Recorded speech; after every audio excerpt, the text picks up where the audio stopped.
নমস্কার, আমি জ্যোতির্ময়। তোমাদের সবাইকে আমার চ্যানেলে স্বাগত জানাই। সাম্প্রতিক আমাদের একাদশী ব্রত, তাই এই একাদশী ব্রতের কিছু নিয়মাবলী সম্বন্ধে তোমাদের সাথে আলোচনা করব।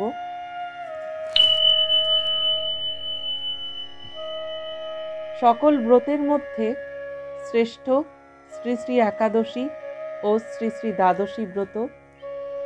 ব্রাহ্মণ, ক্ষত্রিয়, বৈশ্য, শূদ্র চারি বর্ণের এবং সকল সম্প্রদায়ের সকল মানবের এই ব্রত অবশ্যই পালন করা কর্তব্য। সেই সঙ্গে ব্রত মাহাত্ম্য পাঠ করা উচিত। একাদশী পালনে অনন্ত ফল, সকাম ভক্তগণ সেই ফলের আশায় এই ব্রত পালন করিবেন। এ বিষয়ে বিভিন্ন নৃপতিগণের ব্রত পালনের আখ্যান কথিত হয়েছে, কিন্তু যারা নিষ্কাম ভক্ত তারা কোনরূপ ফলের আশা না করিয়া কেবলই কৃষ্ণ কথা শুনিয়া রস আস্বাদন করিয়া রাত্রি জাগরণ করবেন।